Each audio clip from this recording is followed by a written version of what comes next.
Father, won't you stay a moment? What is it? I want to have a word with you. Can it not wait? No, it cannot. Perhaps we shall never be alone together. What do you mean by that? How has that family been allowed to go so miserably to the wall? You mean the Eccles, I suppose? Yes, I mean the Ectels. Lieutenant Ectel was once so closely associated with you. Much too closely. I've felt that to my cost for many a year. It is thanks to him that a kind of slur has been cast upon my reputation. Are you sure that he was alone to blame? Who else do you suppose? Well, you and he acted together in that affair at the forests. But was it not Ethel who drew up the map of those tracts we had bought? That fraudulent map.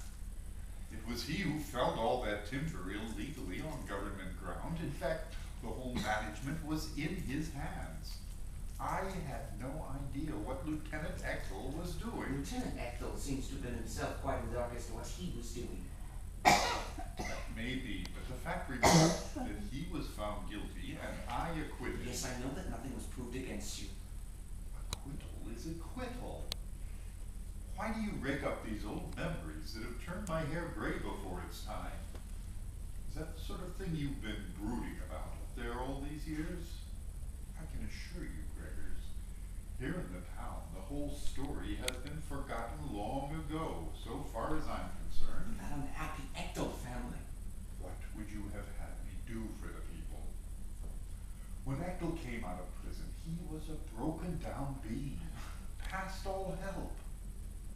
There are people in the world who dive straight to the bottom the moment they get a couple of slugs in their body and never come to the surface again. You can take my word for it, Gregors. I have done all I could without positively laying myself open to all sorts of suspicion and gossip. Suspicion? Oh, I see. I've given Eckel copying work to do for the office, and I pay him far, far more than his work is worth. You laugh. You think I'm not telling the truth? Well, I certainly can't refer you to my books, for I never enter payments of that sort. Oh no, there are certain payments it is best to keep no account of. What do you mean by that? Have you entered what it cost you to have Hjalmar Ectel taught photography? I've learned that it was you who paid for his training. And I've learned too that it was you who enabled him to set up house so comfortably. And yet you talk as though I've done nothing for the Eccles. I assure you these people have cost me enough in all conscience. Have you entered those payments in your books? Why do you ask? You interested yourself so warmly in your old friend, son. It was just before his marriage, was it not? You wrote me a letter about that time, a business letter, of course. And in a postscript you mentioned, quite briefly, that Hjalmar Ectel had married a Miss Hansen. But you did not mention that Miss Hansen was Gina Hansen, our former housekeeper. Well, no. To tell the truth, it never occurred to me that you were so particularly interested in our former housekeeper. No more I was, but there were others in this house who were particularly interested in her. What do you mean by that? You're not alluding to me, I hope. Yes, I'm alluding to you. And you dare. You presumed. How can that ungrateful hound, that photographer fellow, how dare he go making such insinuations? Hjalmar Ectel never breathed a word of this. I don't believe he has the faintest suspicion of such a thing. My poor unhappy mother told me, and that the last time I saw her. Yes, your mother. I should have known as much. You and she, well, you always held together. It was she who turned you against me from the start. No, it was everything that she had to suffer and submit to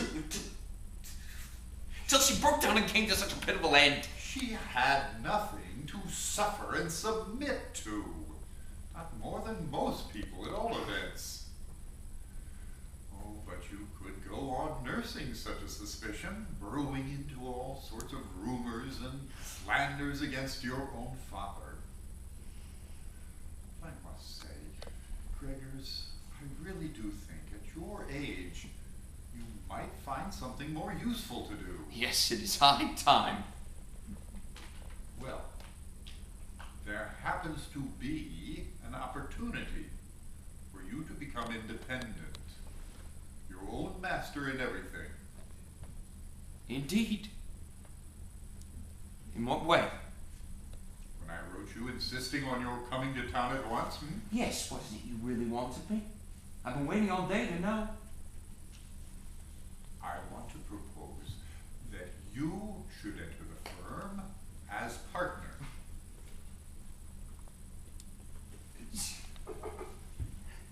Join your firm. As partner. Yes. It would not involve our being together constantly. You could take over the business here in town, and I should move up to the works. The fact is, I'm not so suited for business as I once was. I'm obliged to spare my eyes. They've begun to trouble me, Gregors. Yes, they have always been weak. Well, not as they are now. Besides, circumstances might possibly make it desirable for me to live up there for a time at any rate. This is certainly a new idea to me. Listen, Gregors, there are many things that stand between us, but we are father and son after all. We ought surely to be able to come to some sort of understanding with each other. There's something behind all this. How so? You want to make use of me in some way. I want very much to have you stay here at home with me for a time. I'm a lonely man, Gregors. You have Mrs. Sorby. Well, yes, I do have her, and she has become, I may say, almost indispensable to me. She's lively and even-tempered. She brightens up the house, and that is a very great thing for me. Well, then everything is just as you wish it. Yes, but I'm afraid that cannot last. A woman so situated may easily find herself in a false position in the eyes of the world. Tell me in one word. Are you thinking of marrying her? And suppose I was thinking of it, what then? Well, that's what I say. What then? Should you be inflexibly opposed? No. Not at all. Not by any means. I was not sure whether your devotion to your mother's memory... I'm not overstrained. Well, whatever you may or may not be, you have lifted a great weight from my mind. I'm extremely pleased that I may count on your concurrence in this matter. Oh. Now I see what use you want to put me to. Well, well. So this is what made it so absolutely essential that I come to town in person. For the sake of Mrs. Sorby, to put up a pretense at family life in the house, a tableau of filial affection that'll be something new indeed. Was there ever any family life here? Not that I can remember. But now, forsooth, your plans demand something of the sort. And that will have an excellent effect when it's reported that the son has hastened home on the wings of filial piety at the gray-haired father's wedding feast. What will then remain of all the rumors as to the wrongs the poor dead mother had to endure? Not a vestige. The son annihilates them in one stroke. Gregors, I believe there is no one in the world you detest as you do me. I have seen you at too close quarters. You have seen me through your mother's eyes. But you must remember that her eyes were clouded. I see what you're hinting at. But who was responsible for Mother's unfortunate weakness?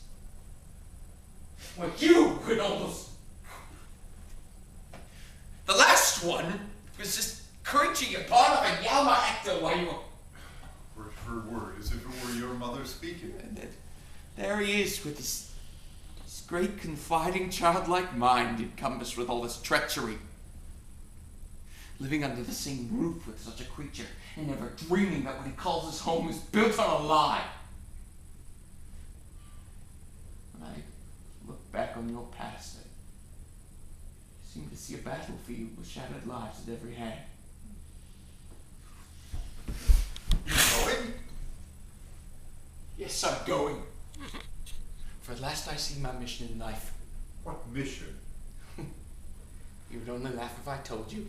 A lowly man does not laugh so easily, Gregors. Look, Father.